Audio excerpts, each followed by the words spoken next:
The war between the United States, Israel and Iran enters a decisive and uncertain phase. President Donald Trump insists Iran is running out of launchers, while placing U.S. defense companies under what he calls emergency production orders.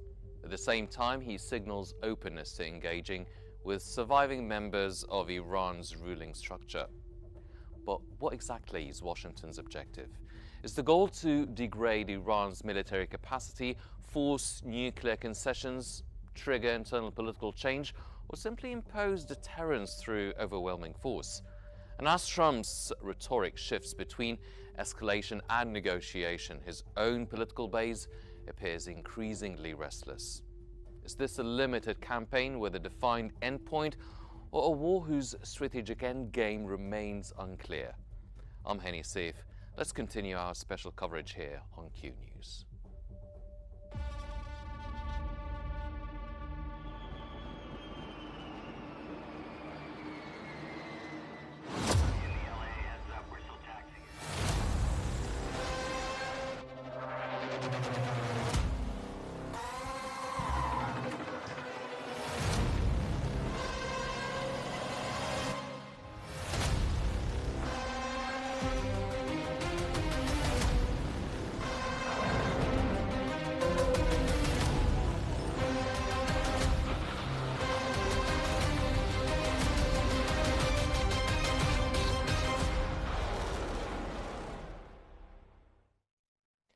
The U.S.-Israel war with Iran has entered its fifth day, with Washington and Tel Aviv reporting nearly 2,000 strikes across Iran, surpassing the scale of the 2003 Iraq shock and awe campaign. Iran says it has effectively closed the Strait of Hormuz, a critical oil and gas shipping route, while U.S. commanders claim to have neutralized the Iranian Navy and are prepared to escort tankers if needed. The conflict's ripple effects on global oil prices and markets have been roiled. Flights disrupted and regional violence has spread into Lebanon, displacing tens of thousands. Civilian casualties in Iran have surged past 780.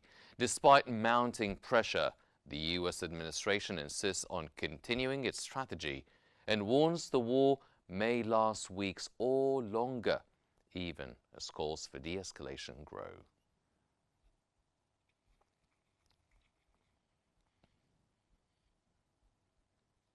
China has struck a cautious diplomatic tone amid the U.S.-Israel military campaign against Iran, balancing strategic ties with Tehran and broader regional interests. Beijing has condemned the strikes on Iran as violations of international norms and called for an immediate halt to hostilities, urging all parties to return to dialogue and negotiation to prevent further escalation. China's foreign minister has also communicated directly with Israeli and Iranian counterparts, pushing for peace and stability while avoiding direct military involvement. At the same time, Beijing stresses respect for sovereignty and is working through multilateral platforms like the UN to advocate restraint and de-escalation.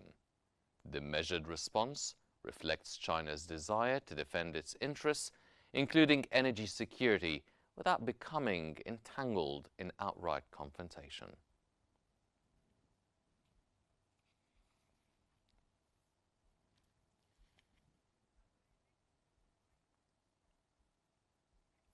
In Washington, a fierce constitutional and political battle is unfolding over President Trump's military campaign in Iran.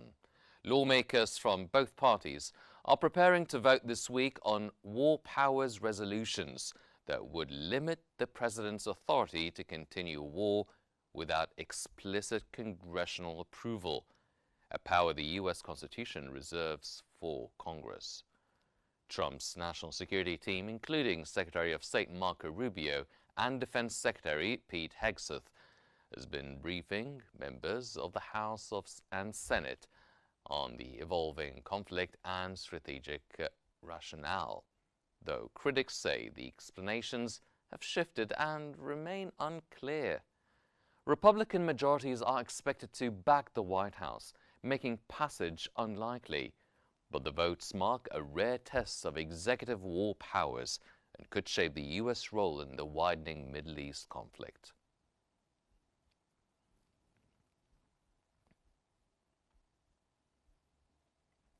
President Trump's handling of the expanding war with Iran is straining relations with key European allies. Trump blasted Spain for refusing U.S. military use of bases for operations tied to strikes on Iran and threatened to cut off all trade, a move EU partners condemned and say could violate international agreements. Trump also publicly criticized Britain's Prime Minister Keir Starmer over the UK's limited support, deepening a rupture in the US-UK special relationship, even as London permits defensive cooperation in the region. Germany's Chancellor, Friedrich Merz, has shown measured support, but underscores the need for clarity and parliamentary approval for broader involvement, reflecting wider European concerns about the war's legal basis and long-term strategy.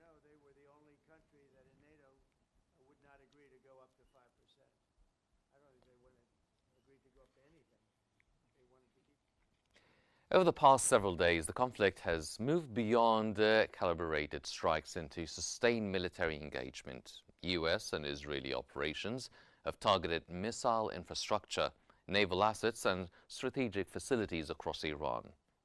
In response, Tehran has launched waves of ballistic and drone attacks across the region. President Trump argues that Iran's military capacity is being depleted rapidly. Yet questions persist. Can air power alone produce political change? Could the United States itself face weapons stockpile strain? And perhaps most importantly, what really defines victory here? To unpack the political calculations in Washington and the strategic implications across the Middle East, we're joined tonight by our two distinguished analysts from Washington, Ms. Ginger Chapman, the political analyst and lawyer, and from Cairo, Mr. Ihab Omar, a writer and journalist at the Al-Ahram newspaper. Welcome to the Qnews special coverage. Ms. Chapman, from your vantage point in Washington, how clearly defined is the administration's objective in Iran at this stage? Well, first, Mr. Haney, thank you for having us, and greetings to your viewers and to your other guests. And Washington is in chaos. As you've noticed, we are in a constitutional crisis, partly because President Trump has consulted with Netanyahu, not with Congress, before starting these strikes upon Iran and this war with Iran. And one of the reasons he did this over the weekend was because this very week, Congress was supposed to be voting on limiting his powers to engage in war, to start a war, just this very week. So Trump wanted to preempt that vote because even though it might not succeed and Trump could override it and there would be procedural votes that would require a 2/3 majority, Trump did not want that messy vote in Congress that would anger the American people even further while he's starting this war. And one of the other things that we did see is Trump held a closed-door congressional hearing where he advised the Gang of Eight in Congress that he was starting this war. During that meeting, Rubio said that the reason is because Israel was going to strike first, and then we would be a target for retaliation, so we just had to preemptively strike. In that same meeting, our Pentagon told Trump and told Congress that Iran was not a threat, not an imminent threat either. And then afterwards, Trump said, well, we had to strike because Iran was going to strike first. So the White House, they cannot get their story straight. This is evidence of lack of strategy. Instead of a strategy, we have a bombing campaign, as though we can bomb our way to regime change, while at the same time we see that oil prices are creeping up. The stock market is going down because of the uncertainty. And we also see that Iran is much more formidable than we anticipated. This is partly because China has been quietly providing support in the form of long-range radar, satellite data linkages, intelligence and reconnaissance, while the United States and Israel have bombed a school, bombed a hospital, and Israel seems to feel that their strategy is just to assassinate their way to regime change. At the same time, we now have rumors that our CIA and Mossad is trying to mobilize Kurdish forces, ground forces from Syria and northern Iraq to go into northern Iran to further destabilize. And as you've noted, first, our European allies have been very inconsistent. UK, Starmer said no, we could not use their bases, then relented. Canada was opposed to this, then said they were going along with great regret. Our Gulf allies are now targets. We have actually made our allies targets, and we have failed to protect them. Yes. So this war is going to go on for much longer, and it's going to get out of control. Mr. Omar, speaking of Gulf states and the Middle East, now from the regional perspective, how are Middle Eastern governments interpreting Trump's shifting rhetoric?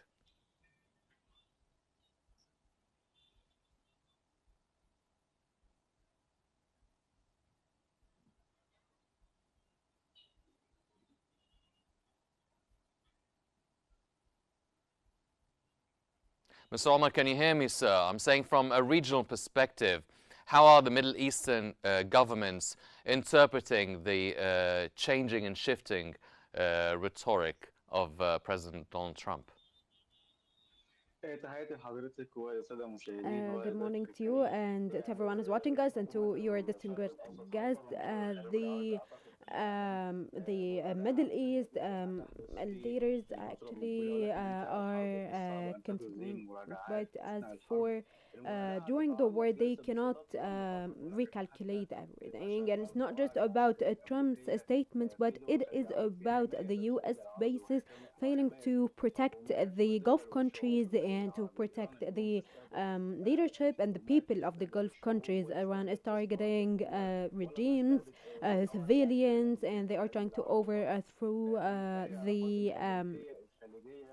regime. They're targeting the US bases in the Gulf countries, and so the Gulf countries will be basically recalculating everything post the war, and I think that they will be giving up the US political protection, really, because it is proven and that it is of noise, and the Gulf countries will just depend on their people and their army to protect them without having the protection of any U.S. bases, or even the French and British bases have failed as well.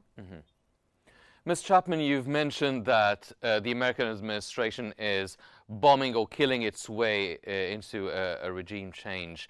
Now, how should we also interpret his statement, President Trump's statement, that he might work with the surviving members of Iran's regime?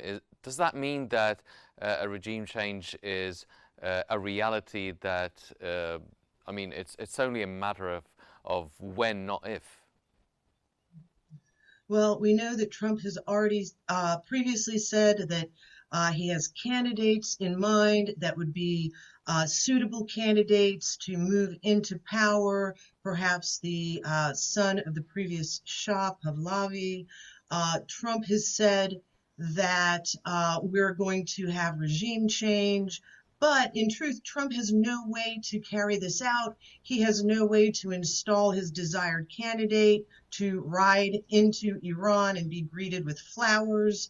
And indeed, we cannot bomb children's schools and hospitals and expect to be greeted with to be welcomed. And Trump has said a lot of things that are highlighting our weakness in this area. He's said that we have a lot of munitions. He's said that we were going to provide insurance for ships to transit the Strait of Hormuz. He said we would provide naval escorts. Now, all of these things, when we examine them, first, we are pulling our reserves from other countries, such as South Korea. These are, when he said we have munitions overseas, these are the reserves we've given to other countries that we're now pulling back so that we have sufficient reserves to continue this war, which, remember, initially Trump said, well, we're going to bomb for 4 or 5 days, enact regime change, and then we'll negotiate again. Then he said, well, we may be bombing for four weeks. We know our generals had told him we do not have the capacity for a 4-week protracted war. Furthermore, even if we do provide insurance for ships to transit through the strait, their oil companies, their companies and owners will not let them make the transit even with insurance, because insurance is very little comfort when your ship is on fire.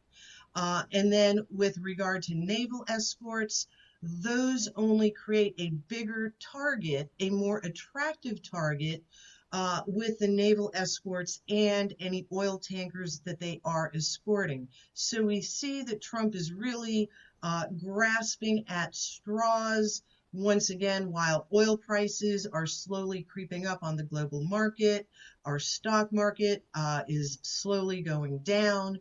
We see that our allies, such as Japan, South Korea, they get 60–70% of their oil through the Persian Gulf. Our bases are on fire. People are wondering who is going to pay to rebuild these bases. So the economic and strategic dislocation is far greater than Trump anticipated. It is likely that the late Supreme Leader may make good on his promise that he would sweep the American bases out of the region. This war has the potential to greatly reshape the region. If America is weakened, if we lose our footing in the Middle East, then Iran may succeed in driving the American bases out. This will curb Israel's aggression. We see they're now striking Lebanon. They're trying to move back into Lebanon. This is because they see that this is their opportunity. They will never have an opportunity like this again. With Trump under their command, with most of Congress in their control. So they are going to push on.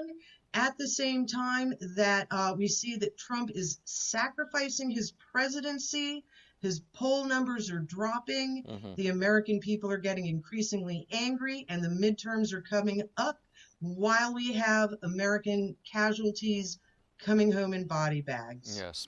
Mr. Omar, if Washington's strategy lacks a defined political roadmap for Iran, how does that shape Tehran's calculations? Do you think that, I mean, what sort of response do you even think the Iranian officials would have to Trump's statements of negotiating or talking or working with the surviving members of Iran's regime?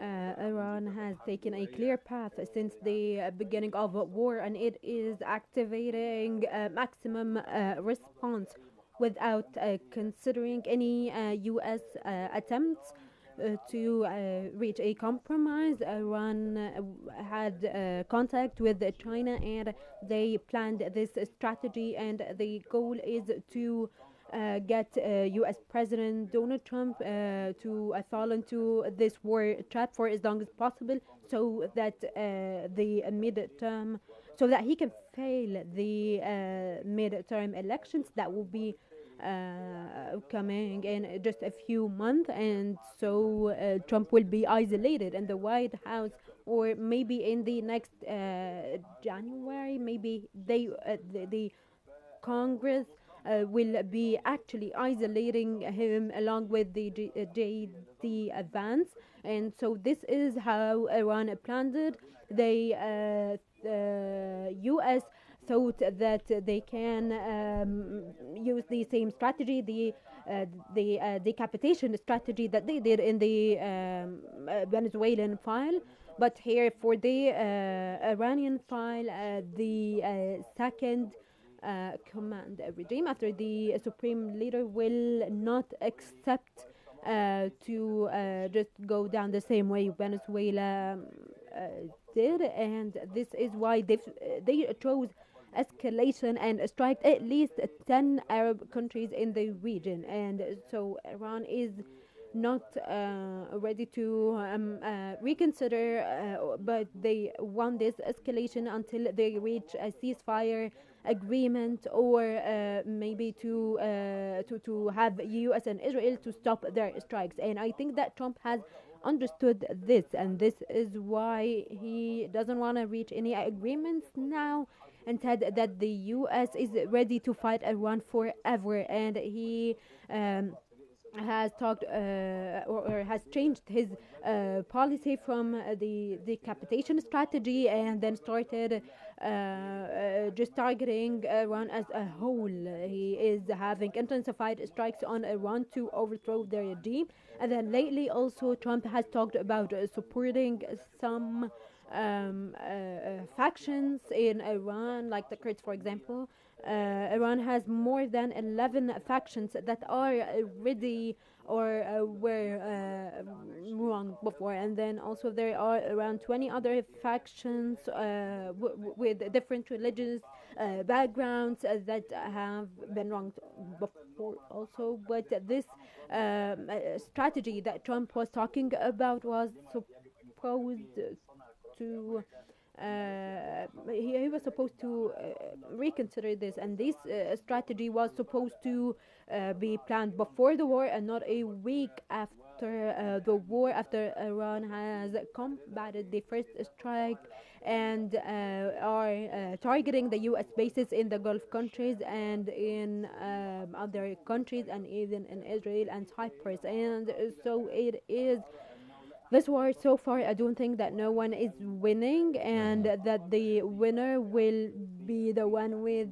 less losses. When we try to weigh who's the loser and who's the winner, there will no that there won't be a real winner, but the winner, or what we could call a winner, is the one that hasn't lost much, and so far it is Iran. And that there are still talks and meetings with the Iranian president leading, and then they are getting or trying to replace the supreme Yes. leader and to move it from Ali Khamenei to Maktabi Khamenei, and this will actually cause rage in Iran, going with this hierarchy strategy in replacing him.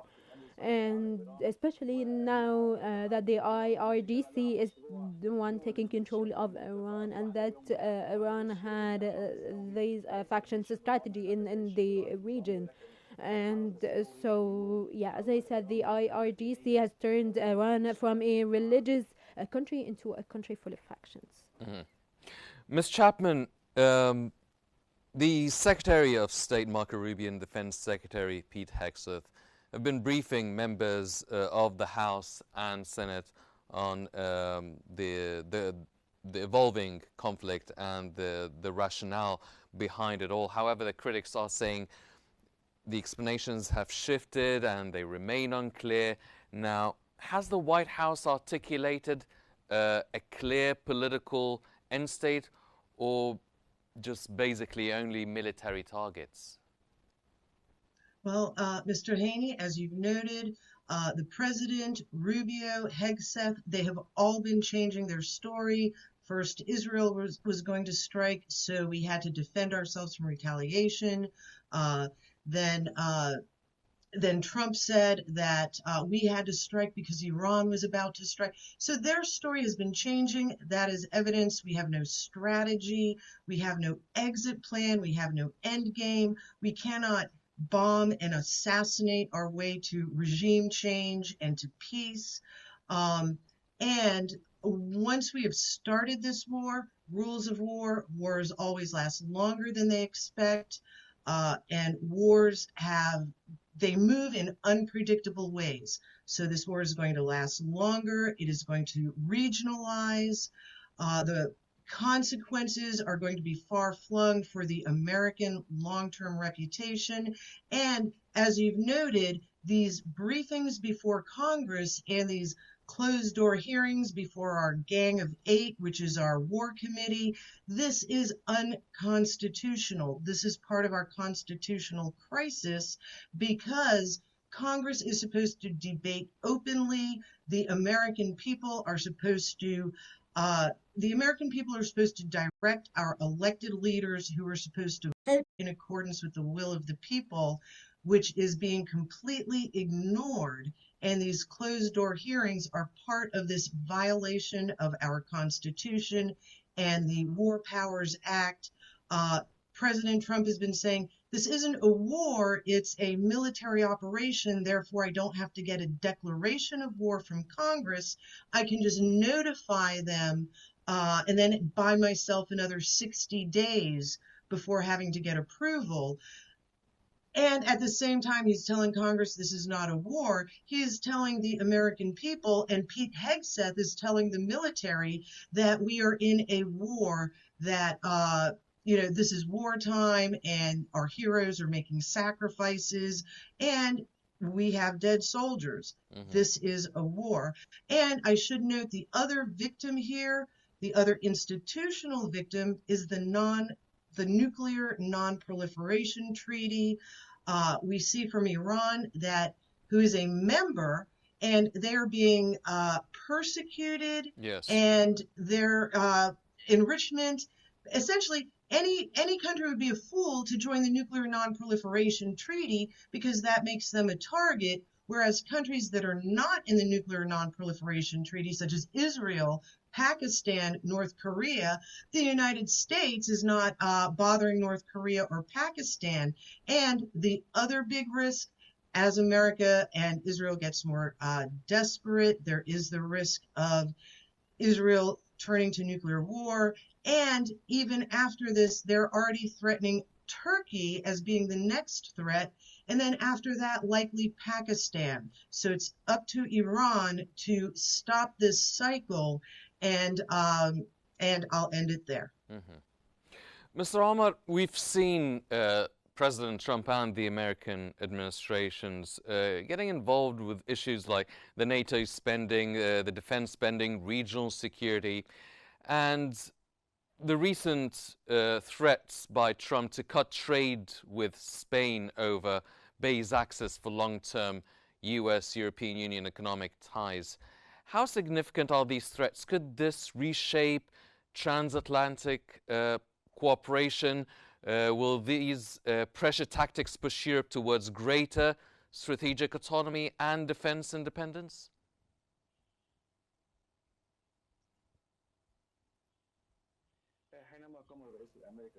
When U.S. President Donald Trump has chosen his officials and administration for his second term, he chose them based on reality. And so this is why Trump's administration are journalists or used to work at Fox, and I call them the Fox News administration. And so this is why we see this dispute between the defense minister and Trump's administration, and this is because he didn't choose them based on qualifications, but based on loyalty to him. And as for the relationships with the EU, he is the architect of tensions between the EU and the US since his first term, and then again this this time when he asked Denmark to take over Greenland, and he started or threatened military operations, and then pressured the EU to reach an agreement between Russia and Ukraine, and it is full of benefits that the Russian President Putin wants. And then also the U.S. has said that he will withdraw the bases from the Europeans, and that they will have to pay for their bases in the U.S. And so this is why the EU has been defending itself, and so we are facing a chain of EU-US disputes, and when the U.S. wasn't that successful or aren't that successful in this Iranian war so far, they are trying to start. Yes. But this doesn't mean that they'll be losing. Yes. But here I'm talking about what's happening right this moment.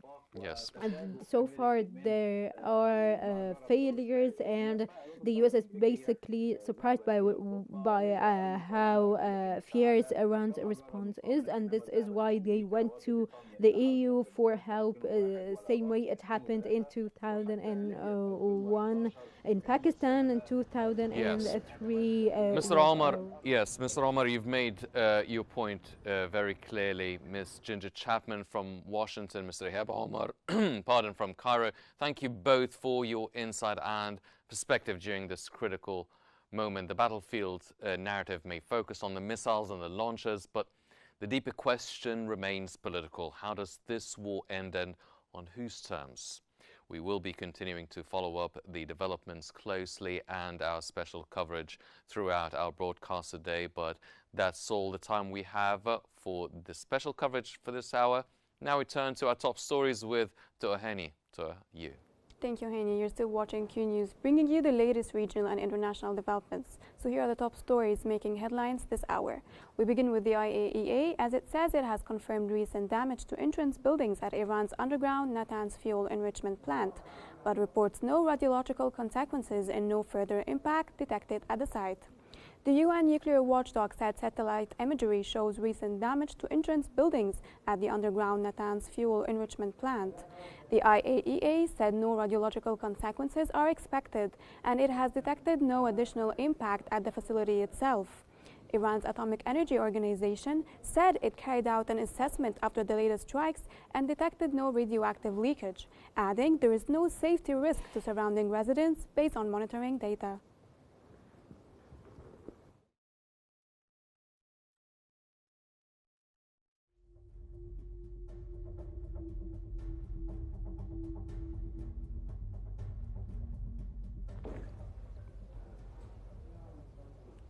Smoke was seen over Beirut's southern suburbs after fresh Israeli airstrikes, as Israel issued new evacuation warnings for 16 Lebanese villages and blamed Hezbollah activity for the escalation. Smoke billowed over Beirut's southern suburbs early Wednesday after Israeli strikes, as the Israeli military warned residents in 16 villages to evacuate, saying Hezbollah activity was forcing it to act and warning people to stay away from Hezbollah fighters, facilities, or weapons. Lebanon's state news agency NNA reported additional strikes in eastern Lebanon, including one on a hotel and another on an apartment. Lebanon's health ministry says at least 50 people have been killed and 335 wounded since the latest escalation began.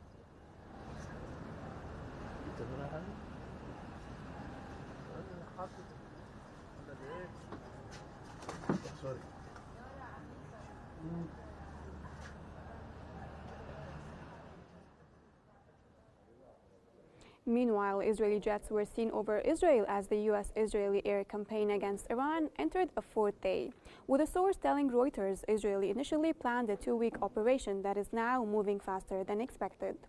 Israeli fighter jets were seen overhead on Tuesday as the U.S.-Israeli air war continued against Iran. A day after U.S. President Donald Trump and Israeli Prime Minister Benjamin Netanyahu gave open-ended answers on how long the war could last, a source familiar with Israel's plans told Reuters the campaign was originally planned for about 2 weeks, with no firm deadline.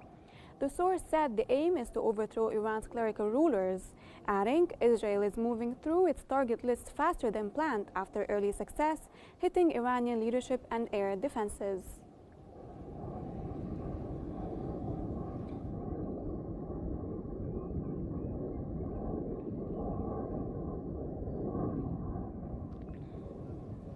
German Chancellor Friedrich Merz says the US-Israeli strikes on Iran are not without risk, warning Europe could face consequences and stressing Germany has not been asked to join the conflict.